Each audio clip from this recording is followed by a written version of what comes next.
When you first start to study a field, it seems like you have to memorize a zillion things. You don't. What you need is to identify the core principles that govern the field. The million things you thought you had to memorize are simply various combinations of the core principles. Same thing in investing. What's an investing law? There's no definition, so I've taken some liberties here. I try to limit them to forces that influence all types of investments, in all sectors, in all countries, throughout all of history, with few exceptions, and some explanation for why it will continue indefinitely. A theme here is that investing is not just the study of finance. It's the study of how people behave with money. So most of these laws describe a universal feature of how people respond to risk, reward, and scarcity. They are simple. But they are, I think, part of a foundation that governs most of what happens in investing, and will keep happening as long as investing exists. Law number 1, optimism and pessimism will always overshoot because the boundaries of both can only be known in hindsight, once they're past. The correct price for any asset is what someone else is willing to pay for it, because all asset prices rely on subjective assumptions about the future. Markets cannot know when optimism or pessimism has gone too far until they bump into the limits and enough investors protest in the other direction. Law number 2, calm plants the seeds of crazy. If markets never crashed, they wouldn't be risky. If they weren't risky, they would get expensive. When they're expensive, they crash. The same is true for recessions. When the economy is stable, people become optimistic. When they get optimistic, they go into debt. When they go into debt, the economy becomes unstable. If you view every debt-fueled recession, market crash, and asset bubble as an example of your fellow people acting crazy, you might get cynical, which makes it hard to be a long-term optimist even when you should be. If you view them as inevitable, you realize they're just part of the ride and an occasional reminder that the fasten your seatbelt sign should never be turned off.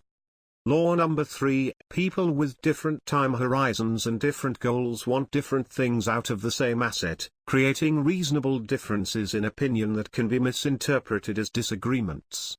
If you are exposed to the opinions of people who own the same asset as you but have different goals and time horizons as you can be misled and tempted into bad decisions even if what the other person is saying is right for them.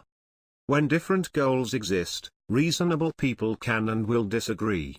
Focusing your attention on information that aligns with your own goals is critical. Law number 4, luck and risk are the opposite sides of the same coin. Everything important in finance is about probability. And since most probabilities are less than 100, there's a chance that you can make a good, or bad, decision and still end up with a bad, or good, outcome. The former is called risk. The latter is called luck. Risk is generally seen as something that happens to you, while luck is treated as something you did it yourself. Returns are always adjusted for risk, never for luck. Experiencing risk makes you realize that some stuff is out of your control, which is valuable feedback. Luck provides the opposite, a false and dangerous feeling that you are in control, because you did something and then got the outcome you wanted. Quoting Bill Gates, success is a lousy teacher. It seduces smart people into thinking they can't lose. Law number 5, the biggest risk is always whatever no one is talking about, because if no one's talking about it, they're not prepared for it. Everything in finance is data within the context of expectations. One doesn't matter without the other. A universal irony of risk is that no matter how hard you try to quantify it, it will always leave out the stuff you can't imagine or aren't thinking of. Which is the stuff that matters most. Carl Richards says it best, risk is what's left over when you think you've thought of everything else. Law number 6, narratives become self-fulfilling. For example, on January 1, 2009, the US economy had roughly the same number of people, the same number of factories, machines, office buildings, computers, data centers, trucks, trains, patents, schools, creativity, and ideas as it did on January 1, 2007.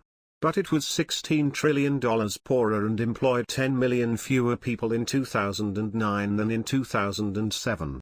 What changed was the narrative. Optimism to pessimism, snap your fingers, that's all it takes.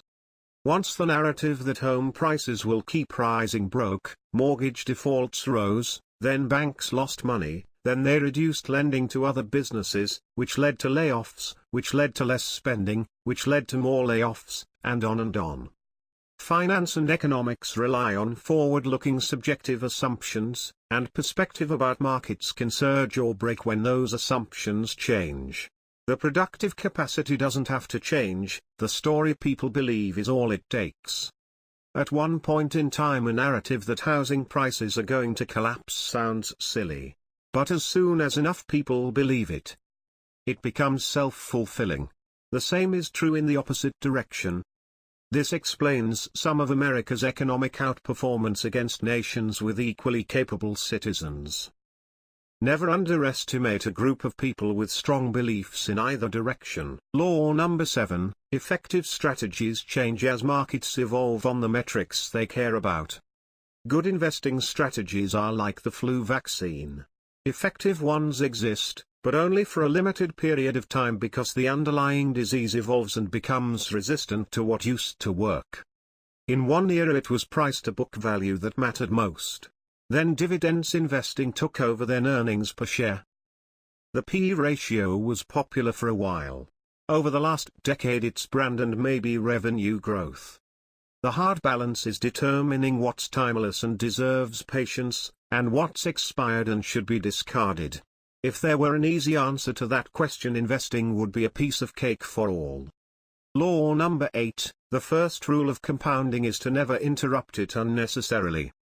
How do you diagnose whether your portfolio is broken? If it doesn't perform well for a year, is that broken? Maybe. Or maybe it's volatility. 2 years? Still hard to tell. Maybe it's just out of favor. 3? 5? 10? Still don't know. When volatility and out-of-favor periods arrive, it's hard to diagnose whether your investing strategy is broken or merely requires patience. Law number 9, behavior is greater than analytics, because one can't be taught and the other can. The behavioral side of investing will always be more important than the analytical side because good behavior and no data can still do well, but tons of data mixed with poor behavior is of no use. A lot of data can lead to overconfidence and illusion of knowledge, both harmful to investor. I've always believed that 10% of the population does not need help investing. They were born understanding it intuitively. Another 10% can't be helped. They're compulsive gamblers and always will be.